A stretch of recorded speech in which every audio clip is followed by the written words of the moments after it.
Good evening, everyone. Welcome to the second workshop of Entrepreneurship Week. At EIC, we believe that knowledge of the different domains holds an important place in any entrepreneur's toolbox. Knowing how to apply this domain knowledge to your venture may actually determine the success of your business. So, we bring to you a mega collaboration with all domain clubs at IIM Rohtak to arm all the budding entrepreneurs with the key to a perfect start. For today's workshop, we have IIM Rohtak Strategy and Consulting Club with us, and I'll invite Parnika to take the stage. Thank you, Shruti. So, hello everyone. So, when we talk about a startup, its go-to-market strategy comes into the picture and lays the foundation for its success or failure. When we talk about a growing business, its sustainability strategy takes the charge and decides upon its maturity or decline. The role of strategy and consultations is exceptionally remarkable in the field of entrepreneurship. And to elucidate this fact, today we have Sahil Pruthi with us. He is the founder of Keto India, India's largest chronic care management organization. Prior to that, he has worked as a product manager at companies like Innovator, Travel Triangle, and as a developer at companies like Samsung and Kronos Incorporation. Today, he is going to share some valuable insights on the business strategy for a new startup. Being a leading young entrepreneur, he will also be sharing major learnings and lessons from his entrepreneurial journey. Sahil, it is indeed an honor to have you here. The floor is all yours. All right, great. Thank you so much, Shruti and Parnika, first of all, for a very warm welcome. And thank you for having me here, first of all. I'm super excited to be discussing my learnings with all of you guys. And I'll quickly share my screen.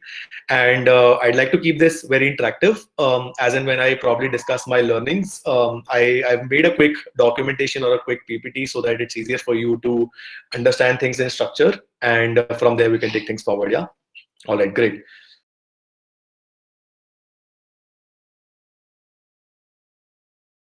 So I will be talking about different aspects about my journey as an entrepreneur so far, and irrespective of whether you want to take up entrepreneurship or not, these are going to be critical lessons that I battle tested over years across companies, in my own company and in the two companies that I worked prior to, and they've just worked, right? So these are learnings that I've tried, tested, and I'm going to give you a crux of my years of learning and experience over time.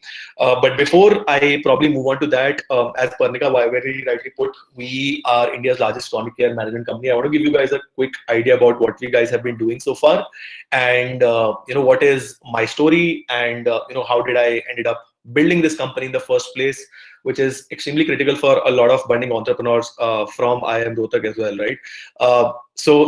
We're India's largest chronic care management company, which helps people better manage their chronic ailments like type 2 diabetes, PCOS, hypothyroid, fatty liver, and weight gain, right? So chronic care ka matlab hota hai that anything that lasts for a longer duration of time is called as a chronic care, and anything that lasts for a shorter duration, it could be a acute fever, viral, so on and so forth. That is an acute ailment, right? So we help our clients better manage their chronic care issues through nutrition, supplementation, and clinical trial information that can complement the standard of care, right? So standard of care ka matlab ho gaya anything that a person's, which is implement the standard of care and help them reverse this, is what we do, right? And we've been able to help people in 16 states in India and 20 countries across the globe to be able to reverse chronic ailments like these. As Parnika rightly put, healthcare companies like Innovator, which is a healthcare tech company in the Silicon Valley, and has been was building healthcare products there for the US healthcare system. And prior to that, I've also worked at companies like Travel Triangle, and I've also worked as a developer at various companies, right? Apart from that, I'm also a certified nutritionist. So because I was building a healthcare tech company, I became a certified nutritionist myself. So I'm an international sports science certified nutritionist myself, right? Why did I build this company in the first place? The reason was that about 3 years back, my mom was diagnosed with a terminal cancer, right? Which is a terminal brain cancer, which is called as glioblastoma multiforme, which is probably one of the most aggressive cancers, where the life expectancy is fairly poor. This was in about 2017, and doctors gave a very poor prognosis or survival rate, right? Which was as low as about 6 to 8 months, and on the higher side, right? This was something that was very unacceptable to me, and that point in time, I had to break from my job and decided to read up more about what are the different things that one can do from a nutritional standpoint, from a clinical trial standpoint, or from a supplementation standpoint that can help increase the efficacy of the standard of care.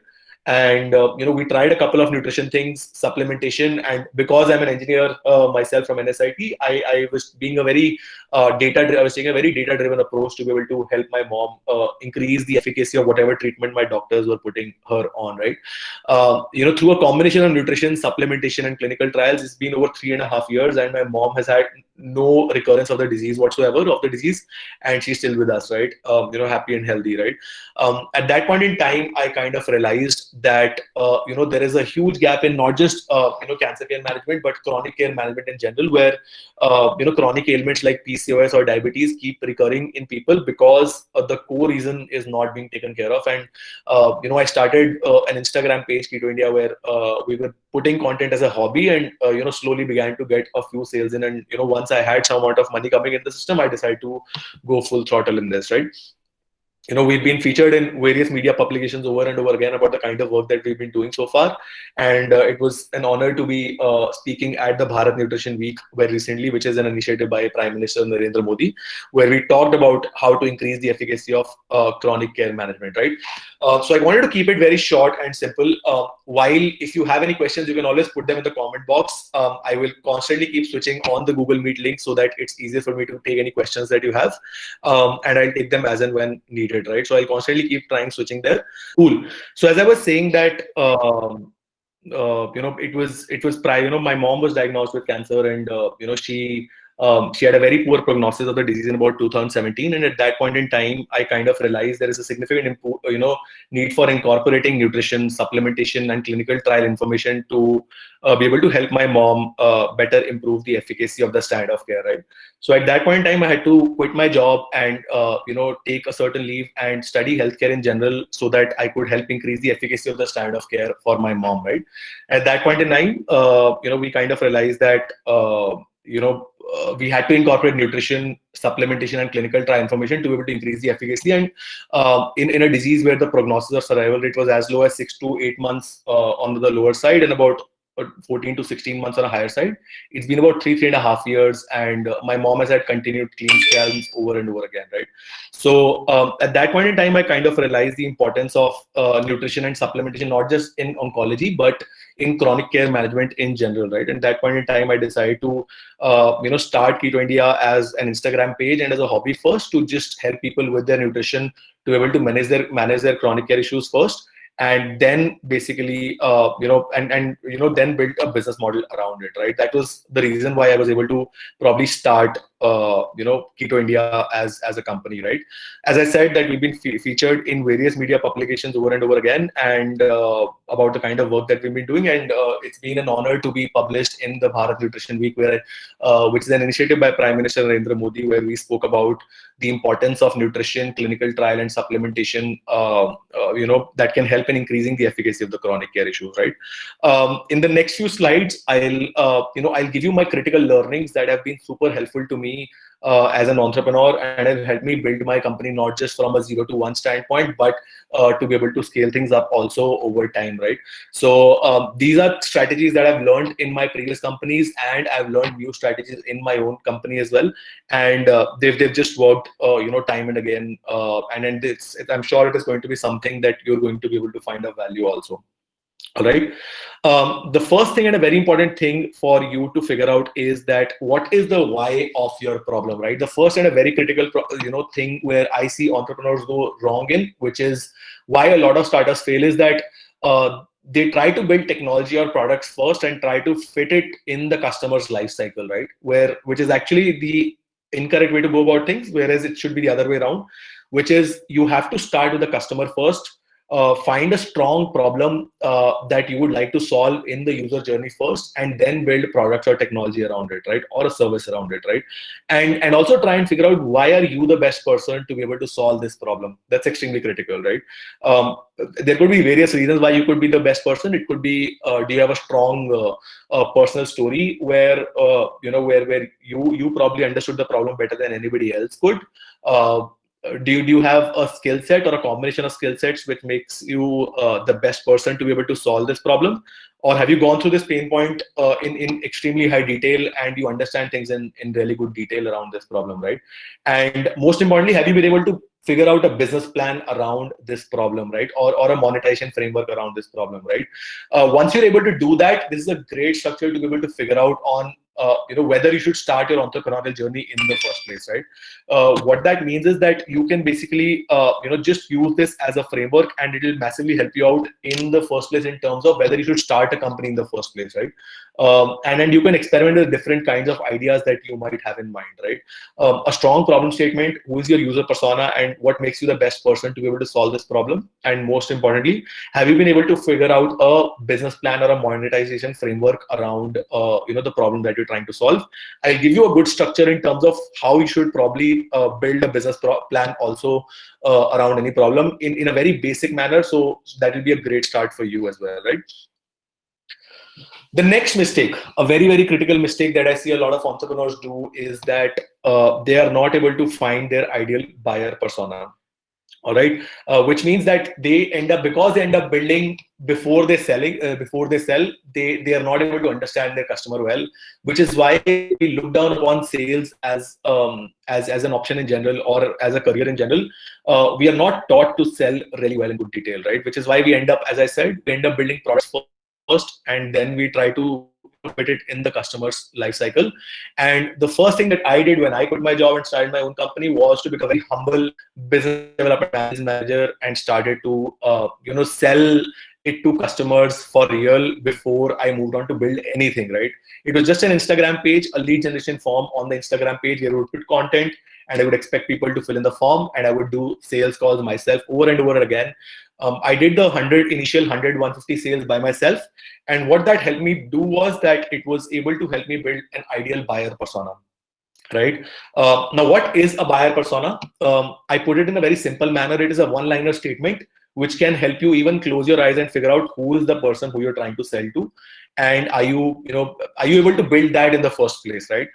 It's not just important for you to build a buyer persona to build the right product, but for a lot of other things also, right? But I'll give you an example about a buyer persona first, and then I'll tell you the various directions where this exercise is going to help you of selling before you build, right? Now, some people might, for example, if you're building a fashion cosmetic product, for example, I'm just giving an example, your buyer persona could be, it is a 28-year-old English-speaking woman who is able to afford a coffee at Starbucks, right? That could be an ideal buyer persona for you, and is fluent with speaking English, for example. That could be a buyer persona who you might want to target for a fashion tech product, which is probably targeted to such a buyer persona, right? Now, what that helps you do is that, one, it helps you figure out who is your ideal customer, and two, it will give you the right kind of strategy to build around, not just around product, but sales, marketing, content, hiring decisions. And this is something that has helped me massively. Just by doing the initial few sales by myself, I was able to write the right sales script that would be able to sell to my ideal buyer persona. I was able to find the right kind of marketing strategies that I had to build, which could be Facebook ads, Instagram ads, Google ads, which means that if I knew my buyer persona well, where would they be chilling the most, right? Is it Instagram? Is it Facebook? Is it Google? And then I could take a call in terms of where I should budget more, right? Should I spend more money on Facebook ads or Instagram ads or Google ads, right? The product also, it takes I was able to take very critical decisions in terms of the kind of product, because I kind of realized that in chronic care, especially, people do not like to feel that they have diabetes or PCOS, right? Which is why if you see our Instagram page, it has a very cool, vibrant vibe, so that they feel that they are not sick or unwell and it can still be solved, for example. That's one of the small examples, but you're able to find the right kind of sales, marketing, product decisions. You're able to take the right kind of content decisions, what kind of content needs to go on your website or app or your Instagram page, and your hiring decisions also take a very significant leap also, right? For example, if somebody has a PCOS, right, a lot of women probably might be aware that, or a lot of people in discussion, that 1 in every 10 women has PCOS, right? It's polycystic ovarian syndrome, and women have irregular period cycles, facial hair, acne, and a lot of symptoms like those, right? I was able to realize that a woman is more comfortable talking to a woman when she wants to discuss issues like these, for example, right? Now, because I had figured out my buyer persona, especially for, say, a PCOS journey, I was able to understand that I need to hire more women while we do, a sales pitch or a business development pitch to somebody with a PCOS, right? So first a very important critical thing is for you to find out the why of your problem. And two is to sell your product or service, right? If you're a service, you sell that service. And if you're a product, at least build an MVP, a wireframe, and try and sell it to them, and see if there is some kind of interest that you see, and what is the point in the user journey where you fit in. And that's extremely important. All right. During the entire session, if you guys have any questions, you can always put them in the comment box. I will take them as and when there are any queries, and I'll be happy to answer. So as you can see, there is a messenger box here. You can always put in your questions here, and I'll be taking them as and when they come up to me. All right. The next thing, and a very important and a critical thing, is that, which is something that is taught to us in product management a lot, but a lot of people, when they move into entrepreneurship, they don't do it in the first place, right? What is your funnel first, right? And irrespective of what business you go into, you need to figure out your funnel first, right? It could be a product or business funnel, and how it could probably look like is that you can, it is probably visitor to lead to activation to conversion. It says awareness, interest, evaluation, commitment, referral, repeat, and you have to figure out what your business funnel is, right? Visitor, lead is something when they fill in their email address or phone number. Activated is somebody who's interested. Converted is commitment, which is when they eventually pay. And how can you make sure they have a very high lifetime value, which means how can you make them pay more, so that their lifetime value is higher, right? Because it's easiest to get a customer to pay more, right? And till the time you don't figure out your funnel and what is that, and every single part of the funnel is extremely critical for you to build or improvise on as an entrepreneur. Once you figure out this funnel, you'll be able to figure out visitor. Okay, if I have to increase my visitors, where should I get my visitors from, right? For example, if in the previous example, as I said, it's a 28-year-old woman. For example, she's probably hanging out on Instagram more. So I'll probably launch Instagram ads and build my Instagram page, for example. Or if that person is chilling more on, searching more on Google, I'll probably get my visitors from Google, right? How do I get people to create more leads? I build a kick-ass landing page that can get them to generate more leads. Now, once the leads are generated, how do I get them to convert more, or how do I get them to pay more? I improvise on the lead to conversion funnel, right? Which means a good sales call, a good product that gives them all the information that they might need, close omnipresence across, so wherever they go, they probably see you. Retargeting ads from a marketing standpoint. All of these things become very critical from lead to conversion, right? And post conversion, which is repeat, referral, and upgrade, like once they've paid, making sure that they have a kick-ass experience while they work with you, so that they end up repeating, referring more people, which is where virality in a lot of companies, comes into picture, right? So as I was saying, that you have to be able to figure out your funnel really well. That's extremely important. And you need to solve one block at a time. I hope you were able to figure out that I was talking about visitor to lead to activation to conversion. And you have to be able to figure out, your funnel very well. And you need to solve one block at a time, right? Which means you either pick up your visitors or your visitor to lead, or lead to activation, or activation to conversion, or you build a kick-ass experience for the customer, so that they renew, refer, upgrade with you a lot, right? That could be extremely critical for a SaaS kind of a company, right? Which is software as a service, where you want to make sure that they're there for as long as possible with you so far, right? These are first three initial critical learnings. If you have any questions, you can put them in the comment box. I'm happy to take them right now. Or I'll quite move on to the next part, which is project your numbers before you build. All right, very important is that whatever product or service that you're building, try and find what are the kind of numbers that you would want to project before you build, right? So once you built your funnel, try and figure out what are your numbers that you would look like, right? So as I said, there could be a visitor to lead, lead to conversion, and repeat, referral, and upgrade percentage. So there is a structure called as the lead metric, the lag metric, the lead metric, and the project metric. All right. So first is that very important for you to understand is that revenue could be your lag metric, which is the metric that you eventually want to improve, and there could be different kinds of lead metrics that would eventually result in improvement of the revenue, right? So let's call the top, which I say as metrics on the top, is the lag metric, which is you want to improve the revenue of the company. You can improve it either by improving the visitor to lead percentage, or by lead, you can improve it by by increasing the lead to conversion percentage, or you can improve the repeat, referral, and upgrade percentage, right? And you can do projections around all of these to be able to figure out what is the first part of the funnel that you should pick up as an entrepreneur, right? So it might well be the case that if you improve the visitor to lead percentage, you'll probably have the most delta in revenue, for example, right? visitor leads कैसे improve करें? You might be able to build a kick-ass landing page that could probably help you in improving visitor to lead percentage, right? If you wanted to improve the lead to conversion percentage, you might do it, basis your understanding of the buyer persona. You were probably able to improve the lead to conversion percentage by having a kick-ass chatbot, or having the right kind of chat system in place, or having email, SMS, and push notifications in place. These could be small products and features that can eventually help you improve, the lead to conversion percentage, right? Or a repeat referral or upgrade percentage. If you were to improve that, that could be improved by, having an account manager in place, building a kick-ass app that could, give a very good service. For example, it could be in a healthcare space, or giving them constant reminders to be able to follow their diet, for example. There could be different things, and you can do your projection of numbers around all of these funnels, or metrics, to be able to figure out what is the part of the funnel that you should pick up first, right? Is it visitors, or visitor to lead, or lead to activation, or activation to conversion, or post conversion, right? And that becomes extremely critical, right? Until the time you do not understand this structure and this funnel, you'll probably end up being in a spray and pray kind of situation, which is not what you want, right? Why you need all of these is because if you do not plan with patience, you'll probably end up failing on a regular basis, which is not what you want. So knowing your funnel and projecting the numbers in your funnel to be able to figure out what is the right part of the funnel you want to pick up is extremely critical.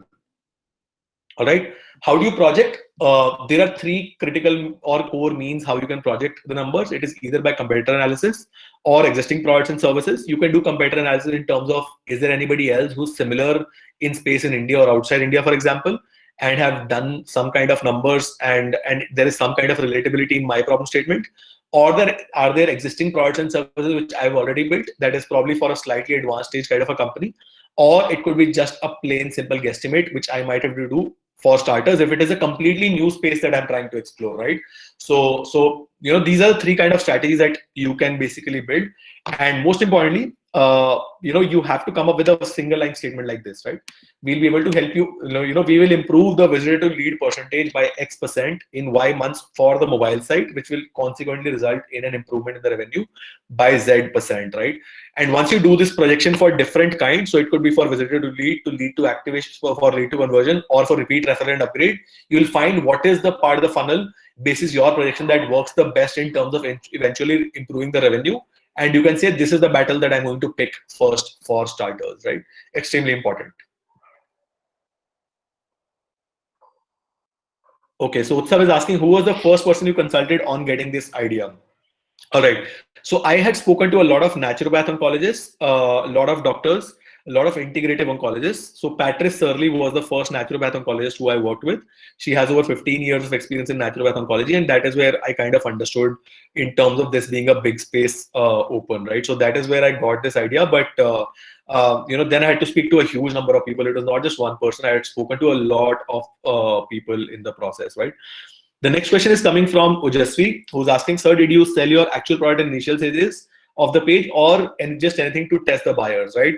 So so in all honesty, I actually sold before even I hired a nutritionist, right? So it was that scrappy, right? And it's very critical for you to be very scrappy, and which is what I'm going to talk about also, is that people try to get things perfect first, right? So I sold it. There was some kind of a transaction that was involved, and then I hired a doctor, and then I hired a nutritionist to be able to cater to that client, right? It was just an Instagram page going on as a hobby. It crossed 800, 900 followers. I just decided to open it up as a lead form on the Instagram page, and decided to basically get people on board after I sold, right? You might sell in different kinds of strategies, but that's the strategy that I used, and this worked beautifully. Sweta is asking, how do you quantify the projection? Would you recommend setting the projection as a target and then work to make the numbers true? Yes. So how do you quantify the projections? I exactly talked about exactly this, is that you quantify the projection by three means. One is that, is there a competitor who is probably similar to you in some ways? That is a great way. Because you're doing something different, I'm sure there must be not something very similar. But is there a competitor who's very similar, and you do it through a lag, lead, and project metric kind of a strategy, which I told you about? Or you can do it through any existing products or services that you built yourself. So you have your own in-company data, which is what I happened to be in Travel Triangle Innovator a lot, because it was a Series B kind of a funded startup. So mature startup can use existing data also. And third is plain guesstimate, right? If you're doing something completely new, you might just do a plain guesstimate also. Dipanshu is asking, this sector when you started was very new to India. What were the challenges then? A lot of challenges. One was to be able to get people to understand this concept in general, which is why I did the first 100-150 sales by myself, which would mean I did about 500 to 600 sales calls all by myself. So it was just one guy working from a co-working space, trying to figure out the right kind of user persona. Because you are able to go very deep into the space, the first thing is to get people to replicate what you do, right? Because my lead to conversion percentage was the highest. Teaching people the right kind of sales pitch, that was one. Then prioritizing the sales pitch to a good website or Instagram page. Then scaling up the paid advertising, this was there. And then competition begins to come up in the picture, right? And making sure that you still become a good value add for the customers despite the competition coming into the picture. That was a challenge, right? Now we face different kinds of challenges. Is that how do you increase the LTV of the customer, lifetime value of the customer? How do you get them to buy more, right? So if there is a service that they've purchased, how do you get them to buy more products on top of it? And how do you scale in terms of getting more a person to buy more, scaling geographically? There are different kinds of challenges that we faced at different stages in the customer's life cycle. All right. But this is something that's extremely important. I think this was one product management lesson that really helped me out in my entrepreneurial journey also. All right. And this is what one of the questions came from one of the people was, how do you project the right way? And this is the kind of statement that you should write for yourself while you're building the company, right? These are 4 slides that's extremely important. And if you get them right, you'll probably see that you'll have a lot of value add and you'll have a lot of direction while you're building the company also, right?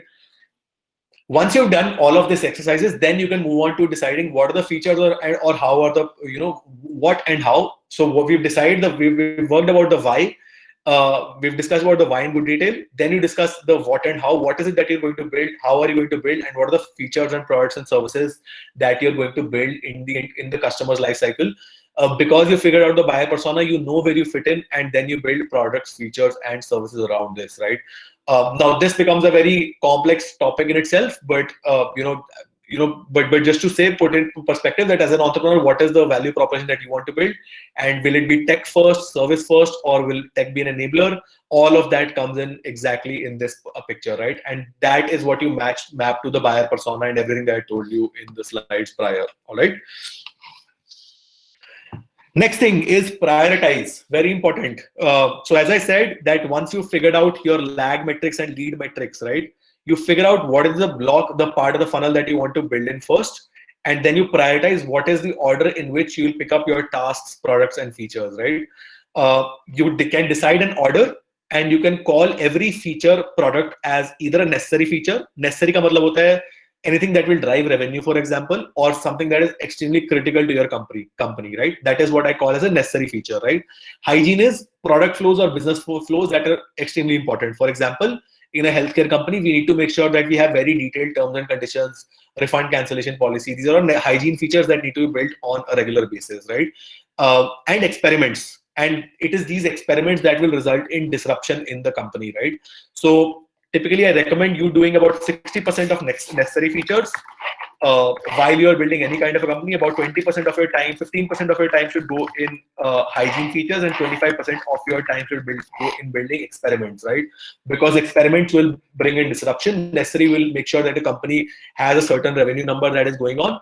And hygiene is something that is critical, and you should give it some time on a regular basis in your product or business life cycle, right? And you can prioritize your features basis the blocks that you prioritized in the previous exercise. All right. And once you've built in a feature, you validate, right? Extremely important, you validate, right?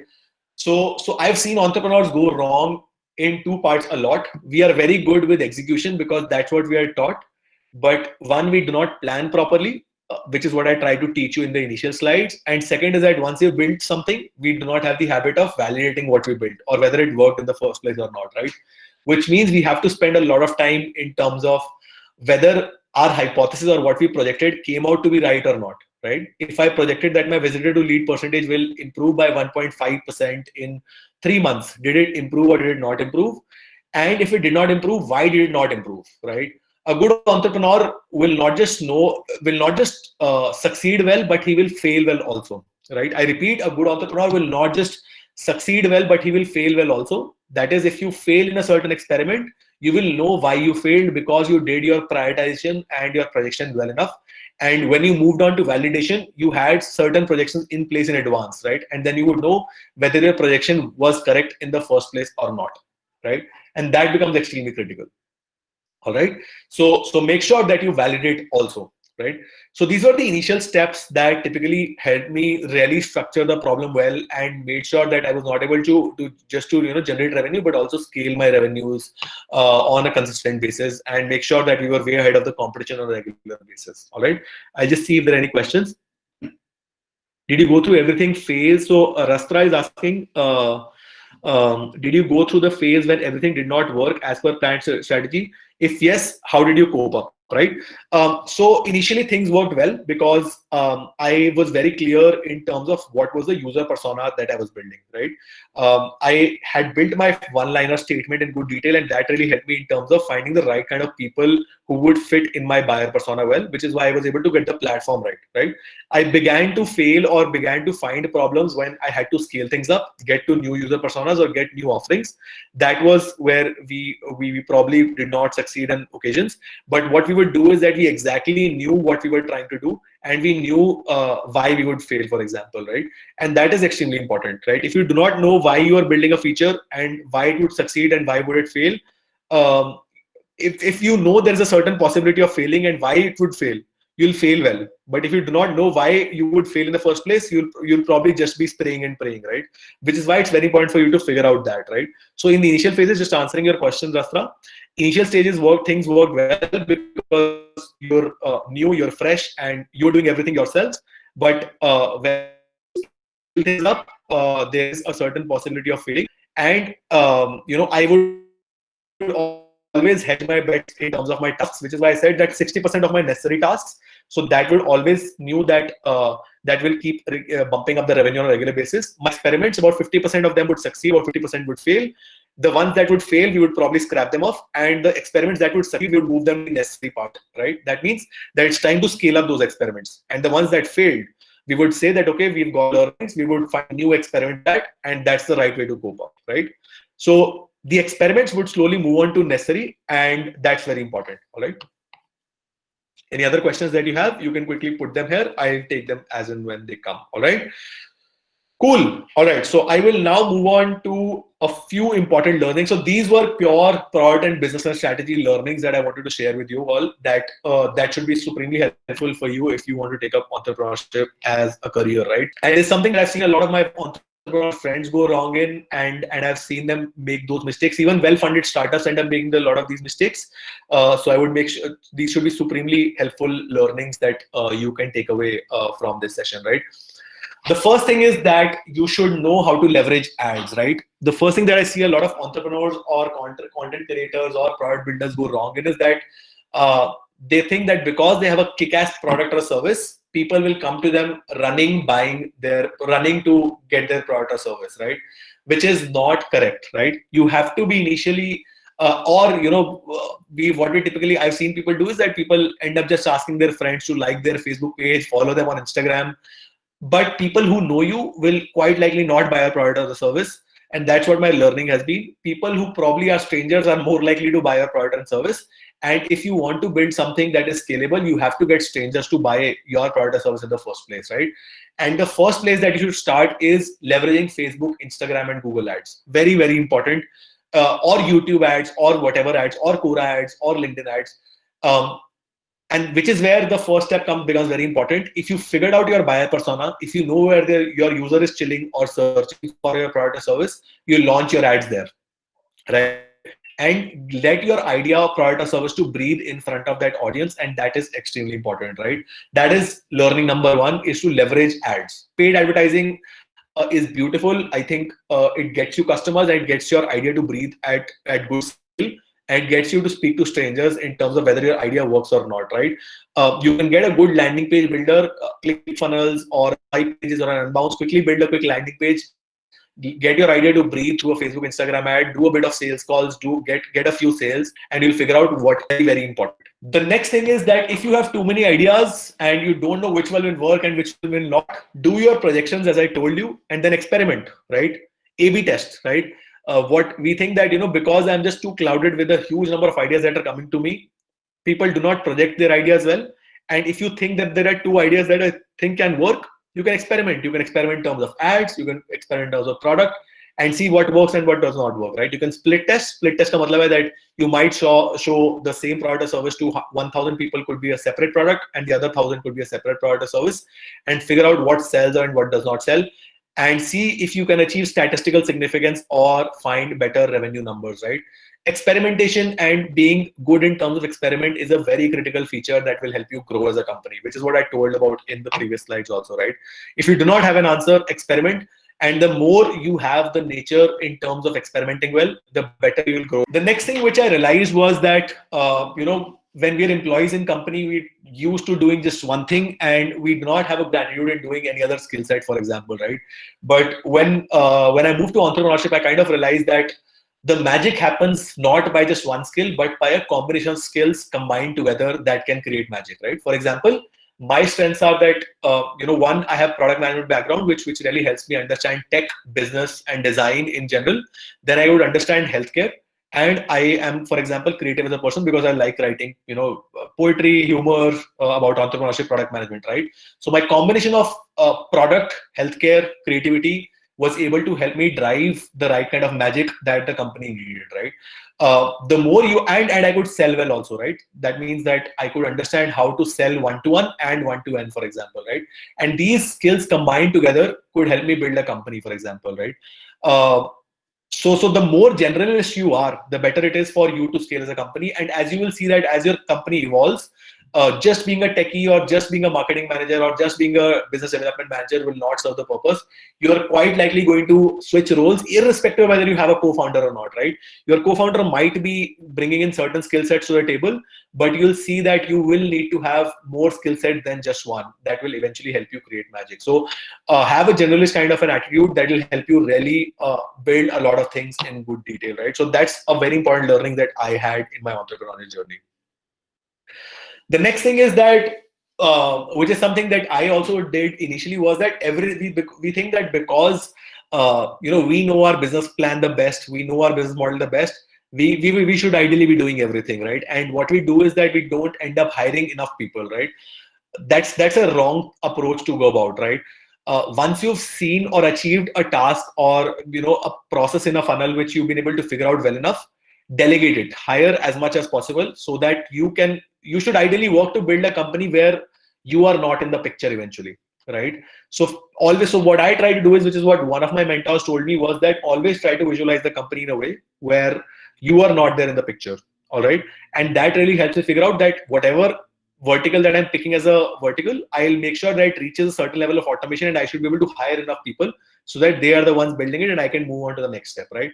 So always make sure that you understand your importance of time as a founder and delegate as much as possible. That's extremely, extremely important. The next thing is, which is what I also just spoke about, is that have a mentor or mentors. And I was fortunate enough to work in a few companies where my founders end up being extremely good mentors, and I am also very shameless enough to reach out to people on a regular basis who I look up to for mentorship, because people who have been doing it before you have been, they will have learnings that that will be massively valuable, right? So always try and have mentors in your life that can help you execute better, and that is extremely, extremely critical. All right, very important. Okay, so there are a lot of questions that have come in right now. So Prerna is asking, how would you recommend spending on advertising as a percentage of total expenditure, right? That's a good question. The answer varies for every company, right? So a typical distribution, what I typically do is that I spend about 50% of the revenue in tech, about 30% in marketing, and 20% in sales, business development. And tech could mean experiments also, right? So that is how I like to distribute whatever revenues that we do. This can vary for every company because you can be a company which needs to be marketing intensive first. So you might just go say 40-45% on your marketing, or 40% on your tech, and 20% on your sales and sales and business development. This number varies, but in my company, I typically take about 50% on tech and product, about 30% on business digital marketing, and 20% on sales, business development, all of that stuff, right? That's a good baseline to keep. I've seen that work really well in companies, Prerna. Shraddha is asking, in the beginning, generally founders have a tendency to micromanage things. How to delegate while scaling up, right? So Shraddha, you start with doing it yourself and do it so well that you have been able to templatize it or playbookize it, right? So what I do is that when I did my first 100 scales, I made a sales script that was so detailed that any new sales manager or sales guy who comes in the picture, he just needs to mug up that script and he'll be able to get things right, right? That is automating or playbookizing things, right? That's exactly what I did in the product building process. When I was trying to build products in the company, I try to build products in frameworks so that whenever a new product manager comes in the company, whenever you hire a new PM, they're able to read that playbookized way of us building products and they're able to scale things up, right? Same is the case with digital marketing, right? We'll run a lot of experiments, Facebook ads, Instagram ads, and Google ads. We try to figure out what are the kind of creatives that work and we try to playbookize. Rudrajit is asking, while scaling up, did you experience a loss of control in the decision-making process of your company? How did you mitigate it or manage it? Yes, you will have a loss in decision making, and the only way to mitigate it or to manage it is that hire extremely smart people, right? Don't settle for mediocrity, which is something that I've realized it, and I've burnt my hands in it in good detail. Just because a person is probably charging a slightly higher salary, don't just say no to them because they're charging a higher salary. Do not compromise on quality while you're hiring, right? Because you will lose decisions. You want people to take decisions on your behalf, right? And the founder cannot take decisions, all the decisions beyond a certain point. So hire extremely quality people so that they at least take. So my typical number is that when I delegate or automate a funnel, I try and make sure that the person who I'm delegating it to or who's taking decision on my behalf is 80% as good as I would take the decision, right? So that is the good strategy for you to keep. 20% there will always be a decision loss that is there. So, and that is something that you have to make peace with, right? So if I do a 20% lead to conversion, the salesperson should do a 16%, right? If I would get a product which would be extremely good, my PM should probably get it at 80% as good as I would make, right? So that's a good strategy to keep in mind, Rudrajit, right? While choosing the team for startup, what qualities do you look for, right? Extremely good question, Prerna. So the first quality that I look for is smartness. Second is I look for is creativity, right? I typically ask them in terms of how creative are you? Do you possess any other skills beyond your work? Now, why that is supremely helpful for me is that I've always seen that creative people are typically able to break paths, or when there is no going forward, they're able to break paths really well, right? So creativity or smartness is extremely important. Smartness means that can they follow a certain direction that I give to them. Creativity for the fact that can they break paths when there is no going, when there is no forward. And third is culture. I take a lot of decision making in terms of hiring, in terms of culture, right?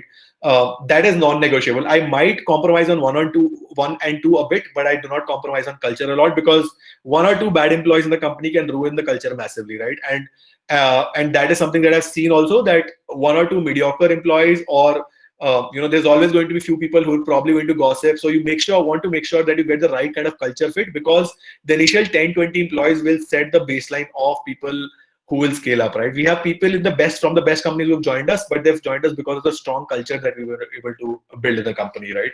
So that is very important while we hire, right? Pooja is asking, when starters want to utilize their resources efficiently, do they usually refer Scrum, Agile, and develop kinds of framework? Do you utilize these kind of approach as cost intensive and way to structure for a startup? Excellent question, Pooja. She's asking, do you refer to Scrum and Agile frameworks? Yes, we do. I would suggest, irrespective of how small or big your startup is, you have these Agile frameworks in place, right? Reason is that it helps you make sure that your communication is in place, because having a Scrum in the first and end part of the day just make sure that everybody's on the same page, irrespective of how small or big the company is, right? So you need to make sure that you have certain Agile frameworks. Even if you do not want to invest in tools like Jira or Redmine for executing an Agile framework, just use an Excel sheet or a Google sheet, right? That is good enough. So you don't have to go in the perfect way of the Agile framework, but have scrappy versions of Agile frameworks in place. They will make sure that 1, communication is in place, 2, everybody will know their roles and responsibilities, and 3, cross-department dependencies will be taken care of, right? So extremely critical that you have these frameworks in place right from the start, and these will propagate as your company scales up also, Pooja. So these are not cost intensive. 15 to 20 minutes in the starting of the day and 15 to 20 minutes at the end of the day is good enough. And having small hygiene processes work in a really a good manner. And as I told you, prioritization is something coupled with an agile framework works beautifully. The next thing is that I still speak to my peers a lot. Speak to people elder to you, smarter than you, or different from you, right? This is something that helps me a lot because this helps me unlearn a lot, right? Where can I go wrong? Because I know that markets change at an extremely fast pace. It is extremely important to speak to people elder to you, smarter than you, or different from you, or have a very different perspective to life in general, right? So if I'm a product guy, I would probably speak to developers, for example, right? Or I will make sure that I change my name and speak to customers on a regular basis. So I keep getting perspective, right? And it's very important that you keep getting perspective in terms of how differently can the company evolve on a regular basis, and being very close to these kinds of people really helps you massively, right? And keep this as a practice so that you don't have biases, or have very little biases, as little as possible, right? Which to us as founders is very possible, because we become too attached to the problem we're trying to solve, given we are so close to it and we're working so hard, 12, 14 hours in a day. So it's very important to have different perspectives on a regular basis. All right. Again, this is something that I spoke about earlier in the day, which was get it live before you get it right. Right. Again, I see a lot of entrepreneurs just fail in the initial 6 months because they were trying to build the perfect product, perfect service before they could get it right, and they just could not sell. Right. Very important is that you should probably get things live as much as possible before trying to get it right. Right. So I sold my service first before I even had somebody to cater to that service, for example, right? Not the best example, but it was a great way for me to start very scrappy, right? And then I tried to figure things out. As a matter of fact, even a very recent experiment, I paid one of the best digital marketers in India before I knew what I had to do with him, in terms of I had done my fair bit of projections, but I did not know how I would execute, but I knew my numbers well, right? But if you just get things live and you have an attitude of being scrappy, but going live first before you get it right, you'll probably see that you'll be able to experiment fast and get things moving at a much faster pace, right? So always have this attitude of getting things live before you get things right. Very, very important. Again, very important is that you should have a high resilience as an entrepreneur, and resilience comes in various ways, which is resilience to change, which means changes in revenue on a regular basis, which means that there will be months where your revenue will not go as projected. It might decrease, it might increase. So you have to have resilience in terms of change, in terms of how much money your company is making on a regular basis, in terms of how the market is changing on a regular basis, and in terms of how people in your company are behaving on a regular basis also, right? Because even your employees will evolve on a regular basis to being different people, right? So you have to have high resilience, or being resilient to negativity that you might come your way from friends, family, or fellow entrepreneurs, so on and so forth, right? So always have high resilience. It's a tough skin. You have to be very thick-skinned as an entrepreneur, which massively helps, right? So always try to have high resilience, and people who plan to take up entrepreneurship as a career, just be aware that you're in for being very thick-skinned from the start, right? It's not pleasant, but it's worth all the pain and all the hard work, right? And as I was talking about, this is probably the most important thing, is that plan and project well, execute and validate, right? And ideally speaking, you should give this the most time. Planning and projecting, you should give a lot of time to. You should give validation a lot of time, and you should give the least amount of time to execution, right? And where we go wrong in is that we spend a lot of time building or executing, because I'm sure there must be a lot of engineers here also, but we are so used to executing a lot that we don't spend a lot of time in planning, projecting, and validating. So you plan with patience and execute violently, and spend a lot of time in validation, right? Once you have planned or get a certain kind of direction in terms of what kind of products you want to build, what kind of features you want to build, your execution will happen very quick, right? But your planning and validation should take a lot of time. That's very important, right? And you can then move on to executing violently. This is something that one of my mentors told me, to plan with a lot of patience and then execute violently, right? failing fast is not the best approach. Planning better is probably a better approach, right? So plan well, then execute fiercely, and then validate what you've done so far, and then repeat this cycle. Very, very, very important. And yes, as I said, it's an extremely exciting journey as an entrepreneur, and there is nothing more satisfying, building something that can impact people at scale. And I hope these learnings of me as an entrepreneur were able to help you. And I cannot wait to see what you build and scale as futures entrepreneurs of the company, of the country. All right, I'll just take a few questions. Let me see if there are a few questions that. So feel free to ask your questions. I'm now opening the floor for any questions that there are. I've got a lot of questions already. So Shantanu is asking, when you hire somebody who comes with a fresh outsider's perspective, how do you tackle his innovative ideas, which sometimes can be at loggerheads with your own, and also end up not disappointing him and retaining him, her in the team as well? Very good question. So Shantanu is asking that somebody who might come with a very different perspective, how do you make sure that you are able to cater to the requirements? I'll stop presenting. How do you cater to the requirements, right? So that they feel heard in the company also, and you are able to retain them also, right?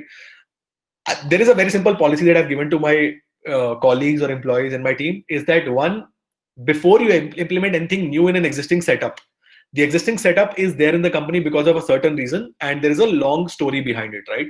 So I always suggest them to learn the rules of the game really well before you move to break them, right? And this is something that has resonated well with almost all my employees who are very good in disrupting things. I teach them to follow the rules of the game really well, execute exactly how we've been executing well. And once you're able to do that, then break the rules to build new things and keep them in the pipeline, right? There is no denying that. Keep them in the pipeline. Who knows, there might be certain things that can work really well in the pipeline in the existing scenario itself. But I always tell my employees or colleagues to follow the rules really well before you end up breaking the rules, and we encourage breaking the rules after they've learned the rules really well, right? So that's very critical.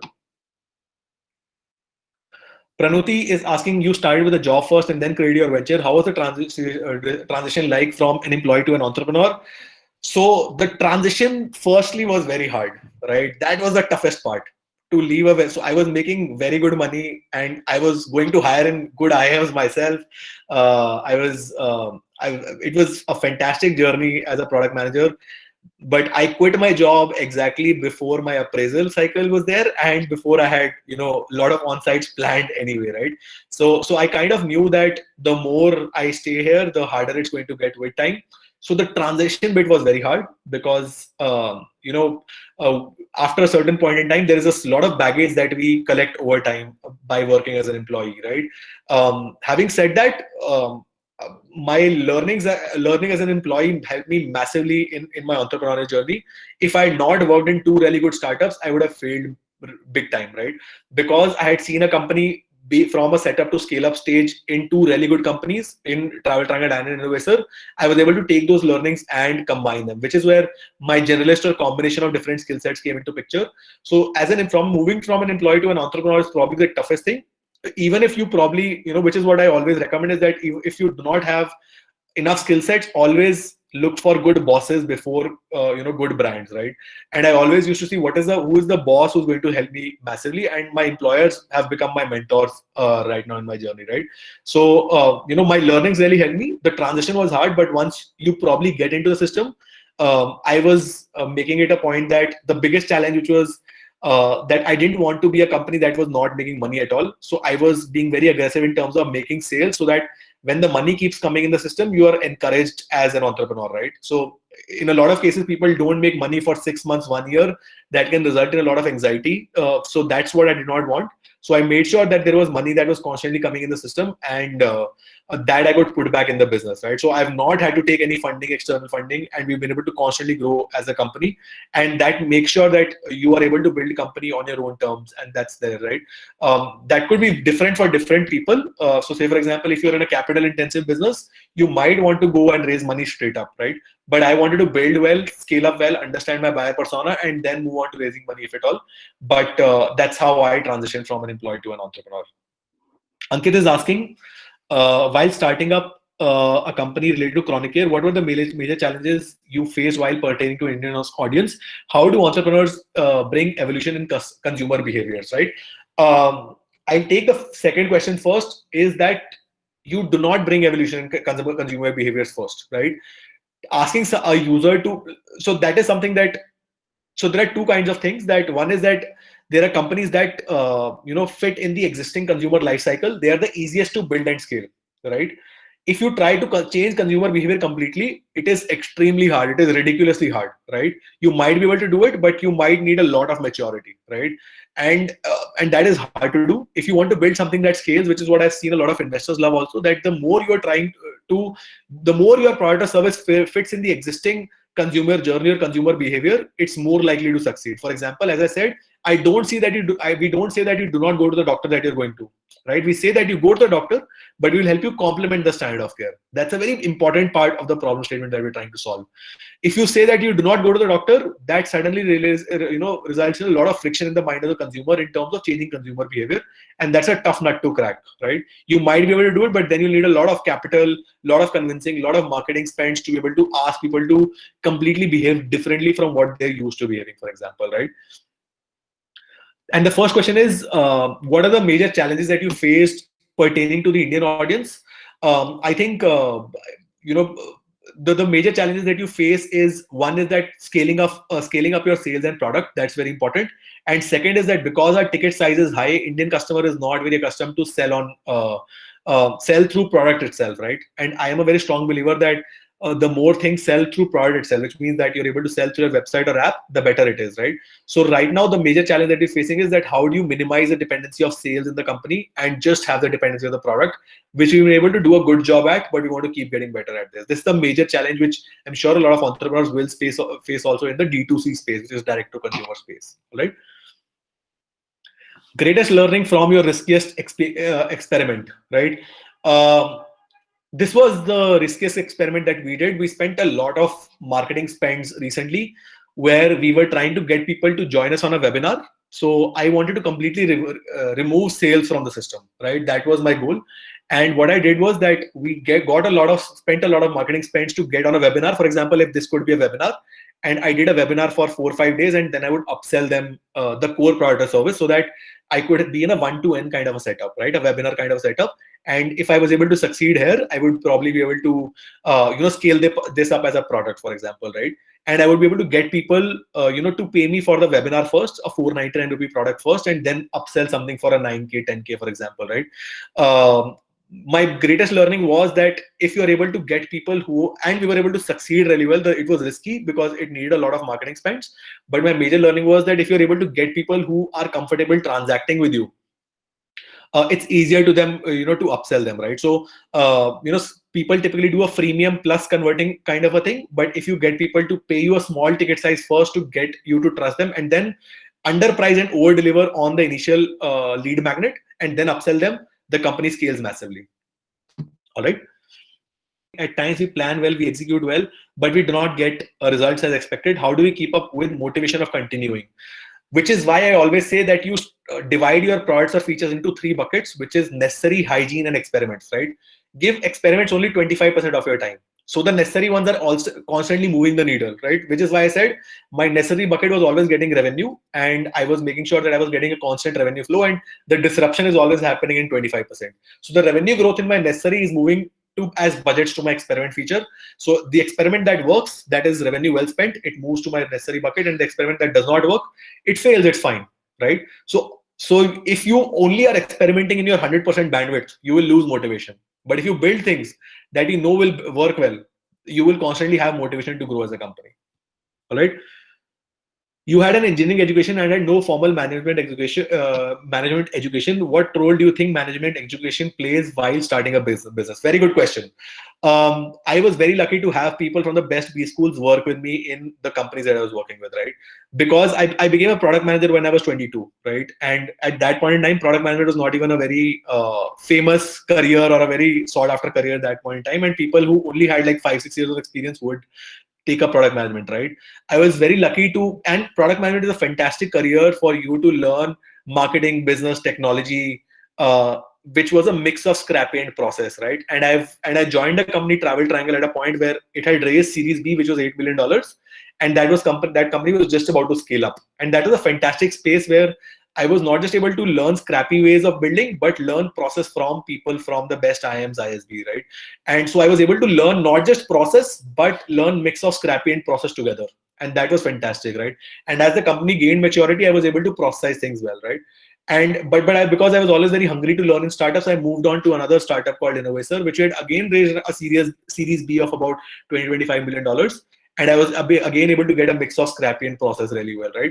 So as I said, if you have people smarter than you around you, people better than you, you probably can skip that portion also, and that's what I probably did. I was able to get the right kind of people in my network who were able to teach me things well, right? And that's very important. And people elder to me on a regular basis, because they've quite likely been where I will be probably 3 years from now, 5 years from now. All right, Pooja is asking, once a venture picks up, what are the challenges that come in making the growth sustainable or scalable? How does the initial strategy play a role or shapes these future decisions, right? So sustainable growth or scalable growth comes in various forms. So as I said, if you do not know your funnel well, you will break, right? And you have to know your funnel from the start, right? So you can say that initial 2 years, I'll probably get customers, but if you want to scale up, you can scale up in different ways, right? You can scale up geographically, right? You might say that this funnel has worked for me, and now I will replicate this funnel and go global, right? Which is what we did also, right? We started going international, right? That is geographical scaling. The second kind of scaling that you can do is community scaling, which is use or increasing LTV or lifetime value, right? Which means that existing customers koi aur product or service becho. So becho, right? Which is the second kind of scaling that you can do, right?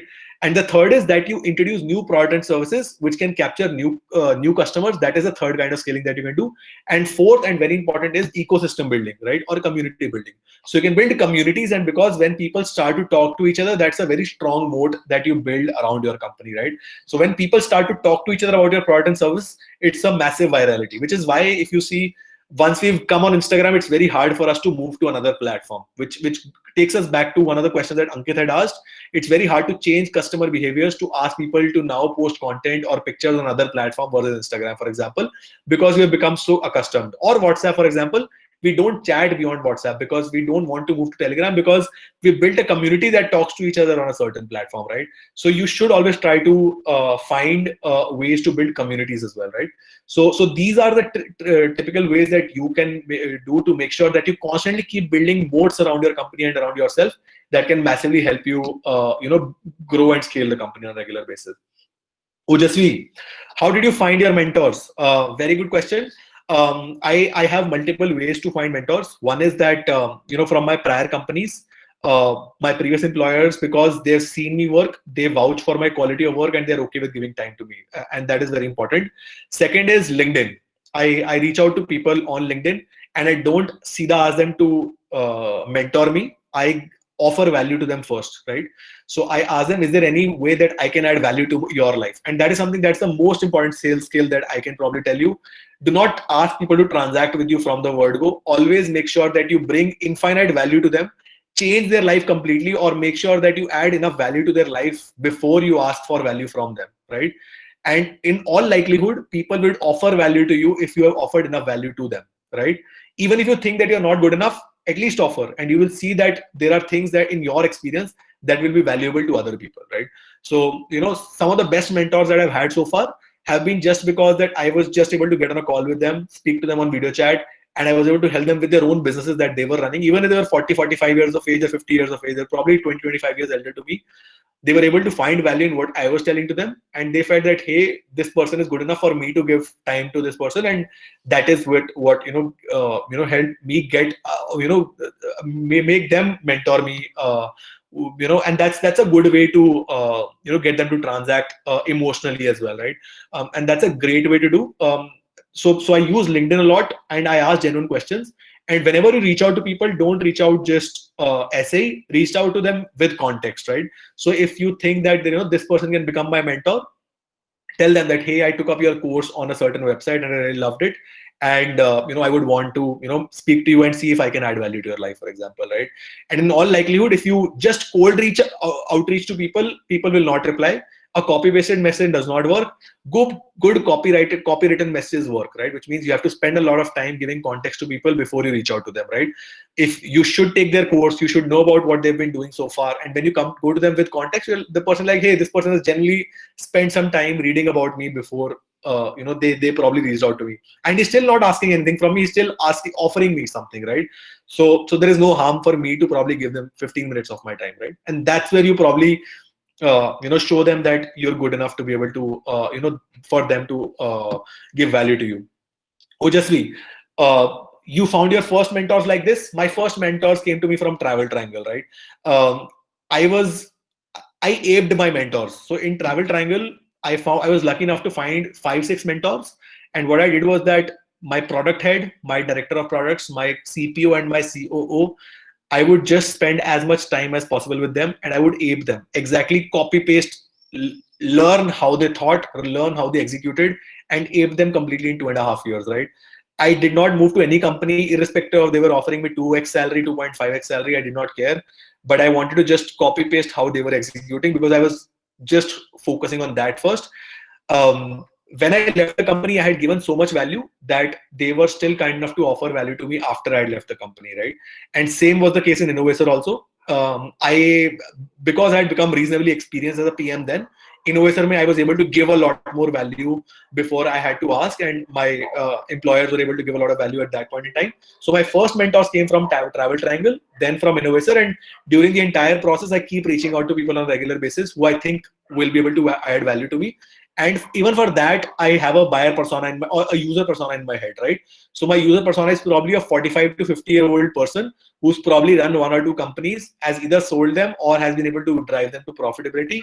Those are the people who I want to talk to, right? I do not want to talk to a consultant who's probably not run a company, for example. I do not want to talk to a company who's probably not had experience, right? So that user persona line of thought really helps me out massively in finding the right kind of people that I need to speak to also, right? If there is anything that you should do in terms of finding mentors, is to always offer value before ask for it, right? That is the same thing for your customers. Offer infinite value before ask for them. Underprice and over deliver, and then ask them to transact more. Same thing is with your mentors. Over deliver and then ask for value, and that is extremely important. All right, I think all the questions have been answered. If you have any other questions, I can happy to take them, or else we can call this a wrap. Thank you so much, everyone, for coming over. I hope you guys had a good time. I had a great time answering the questions. There were a lot of good quality questions that came in, and I hope you all had a good time in this session. Thank you so much. Surely, sir, we did have a great time. Actually, just to end on a bit more of a fun note, we have a small rapid fire round planned. If you would be up for it. Sure, Shruti. Happy to have a rapid fire. Yes.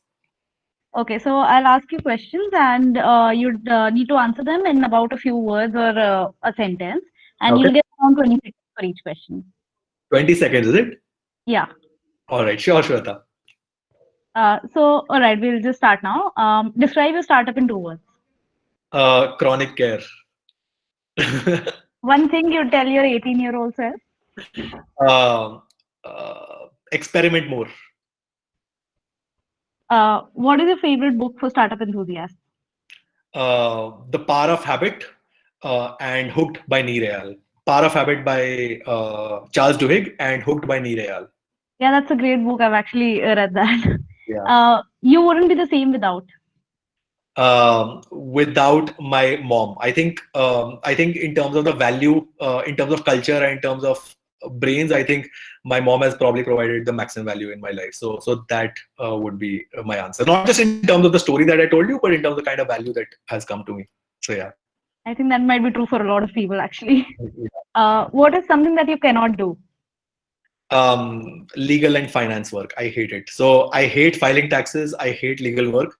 So I delegate it. So anything that you're not good at, this is a tip to everybody, that if you're not good at it, just hire somebody better than you and let them take care of it. So legal, finance, and HR, I generally don't enjoy it. And I've done it over and over again to realize that there's something I don't enjoy. So I've hired really good people for that. So yeah. Okay. What is something that you will not be doing in 10 years?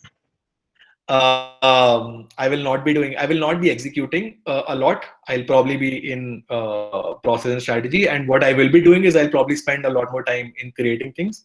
Probably write a book myself, maybe. So that's on the cards, yes. Okay, so what is one thing that keeps you motivated in stressful situations? Impact at scale. I think that is something that really motivates me because I think I have very high empathy for people. So it's not just because I want money or something, but I genuinely care for people, and that really helps me in tough times. That's really nice. Okay, so when you hear of a successful entrepreneur, who do you think of? I think of Kanav from my last company a lot because um, that's a very good persona to look at because they've been able to think big. That's fantastic. And so Kanav Azija, I think you should definitely check out our last company, Innovator. So there are various reasons to it. One is that the think big mentality, and two is that they've generally been able to have very big, hairy, audacious goals, right? And that is something that's there. I think in most of the cases, we think ourselves to be very cool and very good in terms of entrepreneurial, but we don't think big enough, right? And the thinking big kind of an attitude came to me from my last employer, right? Thinking really, really big and thinking really, really audacious.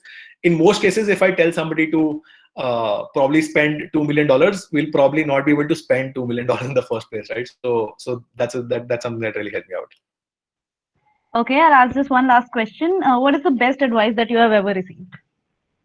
What is the best advice you've ever received? Entrepreneurs don't fail, they pivot, right? It is not your failure if an idea does not work. You have not failed. It's just that you did not, the idea did not work well, right? That was one advice. And the second advice is you do not become a good writer if you write for yourself. You do not become a good product manager if you build products for yourself. Anything that you create needs to breathe for you to know whether you're good at it or bad at it, right? So always let your idea to breathe, right? So if you are a writer, don't write for yourself, write and post on Instagram, get 0 likes, it's fine. But if you do not get an idea or product to breathe, you will never know whether it worked or not, right? So one is that you do not fail, you pivot. And second is that let your ideas breathe. Very important. Thank you so much for the refreshing answers. This is actually quite nice to get to know you in that manner. Parnika, would you like to say something as well? Yeah, definitely. I think it was very interesting session, and the rapid fire round was also very interesting. I wish it could continue for some more time, but indeed it was a very interesting session and it was very insightful. All the business strategies that you shared with us today are definitely going to help us in the long run, and I'm sure that you are going to inspire many of us to convert our business idea into reality. So thank you so much for sparing time from your busy schedule, and thank you so much for being here. Thank you so much for having me, Parnika and Shruti. It was a pleasure meeting you all and speaking to you all. I hope you all have a successful career, and I hope a lot of you guys and girls become future entrepreneurs as well. Thank you so much for having me, Shruti and Parnika. Thank you so much. Thank you so much. Thank you, Sanjay. All right. I'll see you guys then. Okay. Take care. Thank you so much. Thank you so much. Bye bye.